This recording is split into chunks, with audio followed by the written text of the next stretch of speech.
Bonjour à tous, bienvenue pour cette nouvelle vidéo avec la petite page de pub rituelle pour les prochains stages. Le prochain départ c'est Cadix, il reste 2 places dans l'avion, profitez-en rapidement. Le prochain c'est Vienne, donc au mois de juin, début juin, capitale autrichienne. Et puis, vous avez le golf, non, juste avant, j'avais oublié, au manoir de la Bretèche, du 23 au 30 mai, 5 étoiles. Et puis, vous avez le village de vacances dans l'Ariège, du 26 juin au 3 juillet, et le maintenant rituel du Croisic, du début septembre, soit version courte, sur un gros week-end, soit la semaine entière. Voilà. Donc n'hésitez pas à aller regarder sur Amour du Bridge les tarifs, etc., etc. Voilà. Fin de la page de pub. Alors, donc, on va parler aujourd'hui d'une convention que j'adore, qui me paraît absolument indispensable pour toute paire de compétitions. Alors, c'est pas une convention pour débutants, hein, il faut quand même déjà pas mal maîtriser les enchères, mais pour les gens qui font de la compétition, je trouve que c'est vraiment utile parce que ça comble un trou. Voilà, c'est-à-dire que c'est des situations où le système standard est complètement inopérant et où il pose des problèmes rigoureusement insolubles. Alors, c'est l'occasion pour moi de rendre un hommage à un grand monsieur du bridge qui nous a quittés il y a quelques années et qui s'appelait Pierre Schmeil, car je pense pouvoir affirmer, avec une probabilité de me tromper assez faible, que c'est une des très très très très rares conventions qui n'ait pas été inventée par un Américain. Voilà. Hein, tout ce qu'on joue, vous, moi, la Major 5e, le Steeman, les Texas, les Sputnik, les machins, tout ce que vous voulez, tout ça, ça a été inventé par des Américains, donc à de très très rares exceptions près, et je pense que le double 2 en fait partie et qu'on le doit à Pierre Schmeil. Donc Pierre Schmeil, c'était quelqu'un qui était d'origine libano-égyptienne, mais naturalisé français, et qui a été le capitaine de toutes les équipes de France des années 80 qui ont tout raflé, quoi. Donc, en tant que capitaine, il a été, je ne sais pas combien de fois, champion d'Europe, champion du monde, etc. Et il a été, entre autres, le capitaine de mon équipe junior, qui avait gagné donc les championnats d'Europe en 1984, ce qui ne nous rajeunit pas. Et je peux vous dire que si on avait réussi à battre l'équipe d'Italie dans ce championnat, dans laquelle il y avait quand même des jeunes garçons qui s'appelaient Dubois, Ferraro et Bocchi, c'est-à-dire qui par la suite ont raflé tous les titres européens et mondiaux en Open, et ben c'est en grande partie grâce au capitanat de Pierre Schmeil. Voilà, c'était vraiment un grand monsieur. En plus, c'était quelqu'un qui avait une connaissance du bridge incroyable et une connaissance de la langue française invraisemblable. C'était du genre à faire moins de 2 fautes à la dictée de pivot. Bon, ce qui est, si vous vous en rappelez, pas donné à tout le monde. Hein. Voilà. Moi, quand je faisais 10 fautes, déjà, j'étais content. Hein. Bien. Donc, voilà. En plus, c'est un type qui avait beaucoup d'humour. Enfin, bref, quelqu'un que j'aimais beaucoup et qui m'aimait beaucoup aussi. Donc, voilà, c'était quelqu'un d'important. Voilà. Donc, qu'est-ce que c'est que le double 2? Alors, c'est une convention qui s'utilise sur les redemandes de l'ouvreur au palier de 1. Donc c'est une convention utilisée par le répondant, en enchère à 2. Bon, éventuellement s'il y a eu une petite intervention avant, c'est pas très grave, on peut le garder. Mais disons que la plupart du temps, c'est des enchères à 2.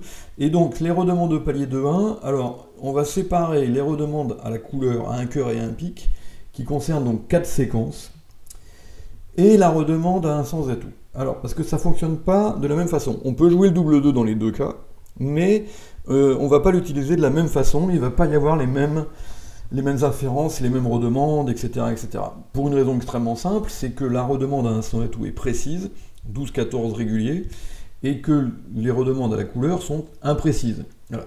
On ne sait pas si la main est régulière ou pas, on ne sait pas la zone de l'ouvreur, on est un peu plus dans le flou.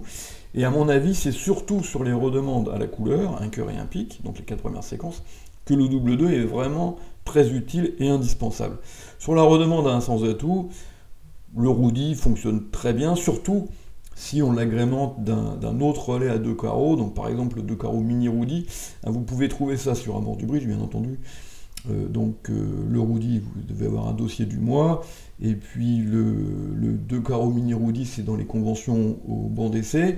Moi j'aime bien parce que c'est très simple, le 2 carreaux mini Rudy, ça permet de combler les trous du Rudy, donc du coup sans avoir besoin de jouer le double 2. Alors on peut jouer le double 2 sur la redemande à un sans atout, bon, c'est ce que je fais avec mon partenaire, parce que lui il préfère et qu'il trouve que c'est plus simple de faire toujours pareil, mais moi je vous dis franchement, ma préférence personnelle, c'est le double 2 sur les redemandes à un cœur et un pic, et le Rudy associé à un autre relais à 2 carreaux sur la redemande à un sans atout. Bon, donc de toute façon on va séparer cette étude en deux. Je vous ferai peut-être une vidéo plus tard sur le double 2 sur un sans atout, ça peut être intéressant, mais aujourd'hui on va pas en parler, on va vraiment se concentrer sur les redemandes à un cœur et à un pic, parce que là c'est vraiment là que c'est très utile. Alors, le principe de base c'est quoi? C'est que sur toutes ces séquences-là, donc pour l'instant, donc je répète, on ne parle pas d'un sans atout, on parle des redemandes à un cœur et un pic. Voilà, donc les 4 séquences qu'on a vues là. On va décider que sur ces 4 séquences, quelle que soit la séquence, hein, ça va être pareil sur les 4, l'enchère de 2 trèfles va être, pour montrer, soit une main faible avec des carreaux, soit les mains dans la zone espoir de manche. Donc la zone espoir de manche, c'est en général 11 points d'honneur, un petit peu moins s'il y a une distribution qui permet de rentrer dans la zone espoir de manche. Des bicolores 5-5, des couleurs 6e, un bon feed pour une des couleurs du partenaire, etc. Voilà. Donc c'est la zone espoir de manche. Hein, bien. L'enchère de 2 carreaux va remplacer la 4e couleur, mais ça sera toujours 2 carreaux qui servira de 4e couleur, et elle sera forcing de manche, ce qui va là encore nous simplifier considérablement la vie, puisque le thème de la 4e couleur est un véritable prise de tête pour les enseignants et leurs élèves, pour savoir quelles sont les séquences qui sont forcing, celles qui ne le sont pas, derrière, etc. Bon, c'est compliqué, c'est pas facile à manœuvrer, c'est bien galère, et puis donc on va nous simplifier tout ça. Simplement, quelle que soit la séquence, peu importe que les carreaux aient été nommés ou pas par le répondant, par l'ouvreur, par aucun des deux, hein, selon les 4 types de séquences, ça n'a pas d'importance, la 4e couleur forcing, entre guillemets, ça sera toujours 2 carreaux. Voilà. Et puis, toutes les enchères au palier de 3 seront toutes forcing de manche. Alors ça, c'est une révolution par rapport au système standard, parce que dans le système standard, il y a des enchères qui sont au palier de 3 qui sont forcing, et d'autres qui ne le sont pas. Voilà. Donc là, l'avantage, c'est que du coup, toutes les enchères au palier de 3, sauf 3 sans atout évidemment, hein, mais 3 trèfles, 3 carreaux, 3 cœurs et 3 piques, seront toutes forcing de manche. Et la différence entre l'enchère directe au niveau de 3 et la même enchère précédée du relais à 2 carreaux, ça sera généralement une question, non pas de force, hein, parce que les deux sont forcing de manche, mais de qualité. Voilà. C'est-à-dire qu'en général, l'enchère directe sera plus belle au niveau de la qualité de la main et de la distribution que l'enchère après être passée par 2 carreaux. On verra ça tout à l'heure pour bien différencier les deux cas de figure. Voilà. Donc ça, c'est le principe de base du double 2. Bon. Alors, on va regarder évidemment comment ça fonctionne. Alors, dans les grandes lignes, la réaction de l'ouvreur sur 2 carreaux, on va commencer par là parce que c'est plus facile. Il réagit exactement comme sur une 4e couleur forcing. La seule différence, c'est qu'on est en situation forcing de manche, donc c'est confortable. On sait que quoi qu'il arrive, on ne s'arrêtera pas, et que toutes les séquences sont forcing tant que la manche n'est pas atteinte. Même s'il y en a un qui dit 2 sans atout, peu importe, tout ça, ça sera des séquences qui seront forcing de manche. Voilà. Donc c'est beaucoup plus simple à gérer qu'une 4e couleur standard. Voilà. La priorité de l'ouvreur, c'est les mêmes que sur une 4e couleur, donc soutenir la majeure de réponse avec 3 cartes, ça c'est la priorité numéro 1. Éventuellement allonger une de ces couleurs si elle est plus longue que prévu. Nommer les sans atout avec l'arrêt de la couleur qui n'a pas été nommée dans le début de la séquence. Tout ça, c'est du tout à fait classique sur une 4e couleur. Et comme sur une 4e couleur, on va avoir des enchères poubelles. Alors, Ça pourrait être, si c'est possible, la nomination de la 4e couleur au palier de 2, dans les séquences où c'est possible, ça ne l'est pas toujours. Et dans les séquences où c'est pas possible, ça sera la répétition de la majeure de redemande. Vous voyez, donc si on a dit un trèfle, un cœur, un pique, par exemple, et bien sur 2 carreaux, c'est 2 piques qui servira dans chaque poubelle. On va regarder tout ça plus en détail tout à l'heure. Mais dans les grandes lignes, bon, il n'y a rien de nouveau, on réagit exactement comme sur une 4e couleur forcing classique. Voilà, c'est le même principe. Bien. Sur 2 trèfles, par contre, là c'est nouveau, évidemment, ça fait partie du double 2. L'ouvreur dit 2 carreaux quand il a une ouverture banale. Voilà. Et c'est systématique. Voilà. Donc, toutes les ouvertures de la zone 12-14, par exemple, il va dire 2 carreaux. Voilà. C'est obligatoire. Et là-dessus, sur cette enchère de 2 carreaux, le répondant peut passer, s'il a dit 2 trèfles, avec une main faible à carreau, et s'il a une main moyenne, donc la zone espoir de manche, il reparle sur 2 carreaux, et il décide d'écrire sa main le plus naturellement possible. Voilà. On va voir évidemment les détails un petit peu plus loin dans la vidéo. Bien. Si l'ouvreur n'est pas minimum, c'est-à-dire qu'il a une main en général de zone 2, alors, on va parler de la zone 3 après, donc en général une main de zone 2, donc la zone 15-17, à peu de choses près, et ben il dit pas 2 carreaux, il essaie de décrire sa main le plus naturellement possible, mais sans dépasser le palier de 3 carreaux s'il est en zone 2. D'accord? Bon, parce qu'il ne faut pas qu'il oublie que le partenaire peut être faible avec des carreaux, et que donc il faut peut-être, même avec une main de 16-17, s'arrêter au contrat à carreaux, dans une partielle à carreaux. Voilà. Donc il ne faut pas qu'il dépasse 3 carreaux. Alors, il peut dépasser 3 carreaux s'il est en zone 3, c'est-à-dire la zone 18-19, qui normalement crée une situation forcing de manche. Mais, personnellement, je ne dis jamais un cœur ou un pique avec les mains de zone 3. Voilà. Parce que soit elles sont irrégulières, et je dis un trèfle, un cœur ou 2 piques, par exemple, donc ça avec une main bicolore, soit j'ai une main régulière et je dis 200 atouts. Voilà. Bon. Alors il y a un grand débat au niveau des experts français pour savoir si sur des séquences un trèfle, un cœur, est-ce qu'avec les mains régulières et 4 piques on dit 200 atouts ou est-ce qu'on dit un pique? Bon, moi personnellement, ma religion est faite. Avant je me disais parfois un pique et 9 fois sur 10 200 atouts, et maintenant je dis 10 fois sur 10, 200 atouts. Parce que les développements sont tellement plus simples derrière que franchement, c'est vraiment, je trouve que c'est vraiment se compliquer la vie de dire un pic. Bon, on parlera si vraiment vous voulez continuer à dire un pic avec ces mains-là, on en parlera et on verra comment on gère, mais ça va être compliqué, vous voyez, alors que quand vous dites un trèfle, un cœur 200 atouts, ou un trèfle, un carreau, 200 atouts avec une majeure, ou même les deux, c'est beaucoup plus simple à gérer derrière. Alors, sur Amour du Bridge, vous avez un truc qui s'appelle Checkback et compagnie, dans les dossiers du mois. C'est une des solutions, une des nombreuses solutions qu'on peut utiliser pour retrouver les fit à pique, évidemment, après avoir dit un trèfle, un machin, 200 atouts avec une majeure 4e. C'est pas compliqué, et ça permet ça. Je vous ferai sans doute une vidéo bientôt pour un autre système différent de celui du conseil du mois que j'ai pondu il n'y a pas très longtemps et qui me paraît encore plus performant et là qui fonctionne vraiment très très bien. Voilà. Bon, ça on en parlera plus tard. Donc du coup, en ce qui me concerne, la zone 3 n'existe pas parce que je dis, bon, sauf les tricolores, 4-4-4-1, ça peut arriver, où là ça ne correspond pas à un bicolore à saut puisqu'on n'est pas bicolore, et c'est pas non plus une main régulière, donc on ne peut pas dire 200 atouts. Donc là c'est la petite exception, et à ce moment-là, il décrira sa main en dépassant le palier de 3 carreaux pour dire que, exceptionnellement, il est en zone 3. Voilà. Alors, sur ces enchères, l'autre réagit naturellement. S'il était faible avec des carreaux, il peut revenir à 3 carreaux, ou alors passer sur 3 carreaux éventuellement, ou même passer sur une autre enchère du partenaire qui lui conviendrait. Hein, bon, ça c'est possible. Et puis les autres enchères, que passent ces 3 carreaux, indiqueront qu'il était dans la zone espoir de manche, a priori, et donc qu'il il décrit sa main naturellement, et là bien entendu ça créerait une situation forcing de manche, parce qu'entre quelqu'un qui a une onzaine de points et quelqu'un qui dit qu'il est en zone 2, donc au moins 15-17, évidemment ça crée les points nécessaires à la manche. D'accord? Voilà. Donc ça, c'est les grands principes. Alors, je vous donne par exemple un exemple bateau d'utilisation où le système standard est complètement démuni. Et pourtant, c'est des mains banales. Hein. Voilà, vous avez ça, vous avez 11 points avec 5 cœurs. Votre partenaire vous d'un trèfle, vous lui répondez un cœur et il dit un pique. Bon.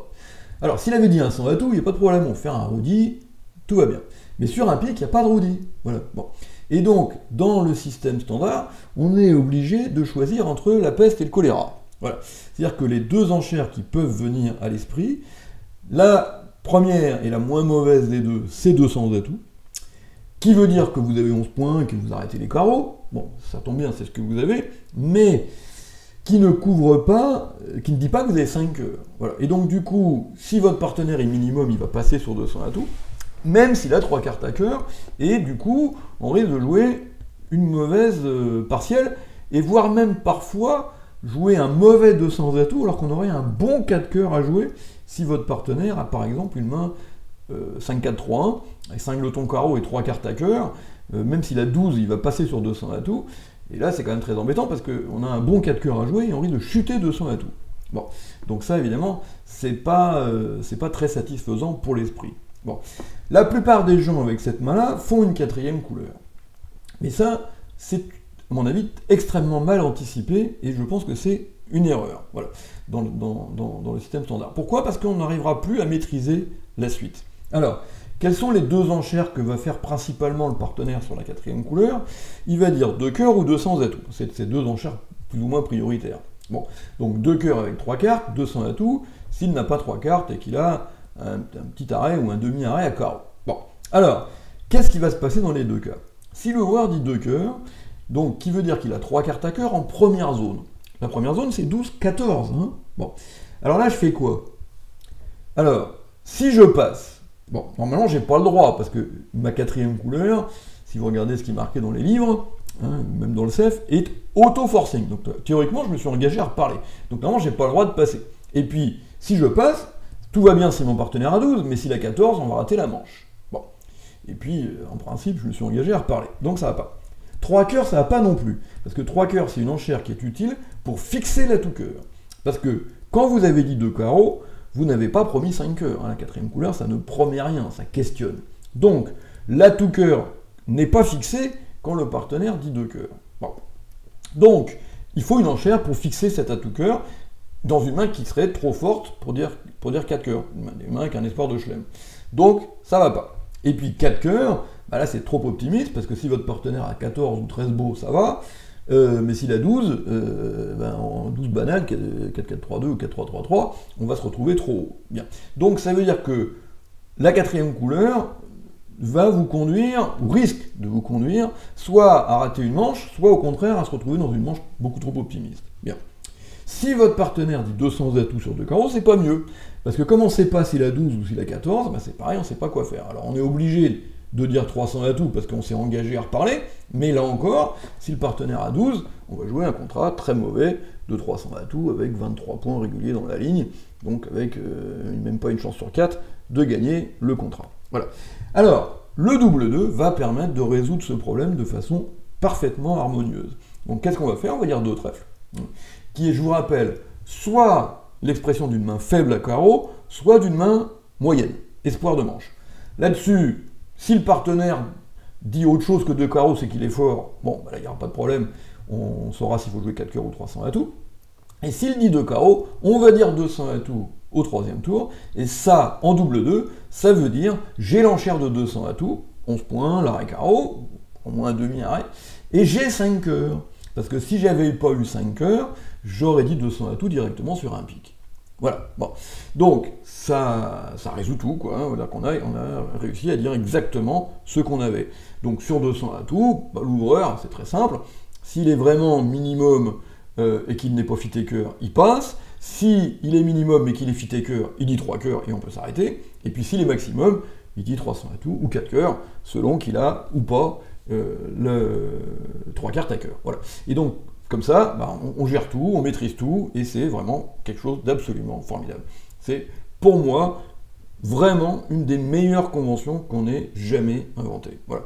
Et elle résout des problèmes insolubles dans le système standard. Donc ça, c'est quand même quelque chose de formidable. Voilà. Alors, évidemment, quand vous avez cette main-là, il faut faire attention aux mauvais réflexes. Un carreau, un cœur, un pic, là, dans le système standard, vous faites une 4e couleur à 2 trèfles. D'accord? Bon. Donc là, quand on adopte le double 2, évidemment, il ne faut pas oublier que la quatrième couleur, elle n'est plus à deux trèfles, elle est toujours à deux carreaux, quelles que soient les circonstances. Oui. Donc, on va faire notre quatrième couleur, mais simplement, on va la faire à deux carreaux. Voilà. Et la différence aussi, donc comme je vous l'ai dit, avec la quatrième couleur classique, c'est que celle-là, elle est systématiquement forcing de manche, et donc, il n'y aura pas de question métaphysique à se poser, est-ce que l'enchère de mon partenaire est forcing au troisième tour ou pas. Voilà. Tout est forcing de manche. Voilà. Donc c'est extrêmement simple. D'accord? Bien. Lorsque vous avez une main faible avec des carreaux, donc un carreau chez votre partenaire, vous répondez un cœur, il dit un pique, et dans le système standard, on aurait dit deux carreaux. Bon, donc là, évidemment, on ne peut plus dire deux carreaux, puisque c'est devenu une quatrième couleur forcing de manche, donc on va dire deux trèfles. Si l'ouvreur a une main banale, il va dire deux carreaux, et je dis passe. Voilà, et donc on est revenu exactement au même contrat de deux carreaux. Si le partenaire n'a pas une main banale, donc en général une bonne main de deuxième zone, à ce moment-là, sur deux trèfles, il va décrire sa main le plus naturellement possible. Par exemple, il dit 200 à tout, hein, bon. Donc qui, à ce moment-là, veut dire d'ailleurs qu'il a une main irrégulière, hein, parce que les mains de deuxième zone qui ont été ouvertes d'un carreau ou d'un trèfle, c'est des mains irrégulières, sinon on aurait ouvert d'un 100 à tout.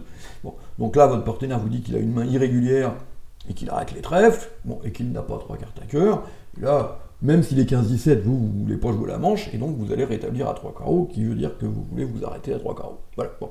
Donc vous voyez qu'on va, là encore, parfaitement maîtriser tous les développements. Bien.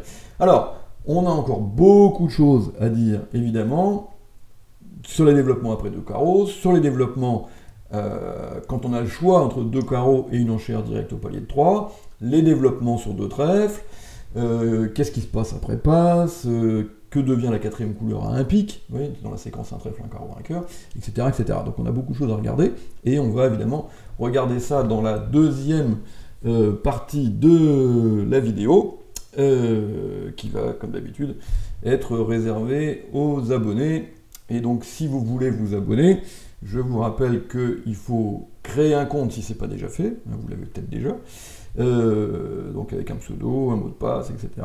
Et puis, quand vous avez fait ça et que vous avez donc un compte, à ce moment-là, vous pouvez le transformer en compte VIP, c'est-à-dire abonné, donc avec l'accès à toutes les pages cachées du site qui sont réservées aux abonnés. Voilà, à tout de suite, et puis peut-être aussi en chair et en os dans un prochain stage.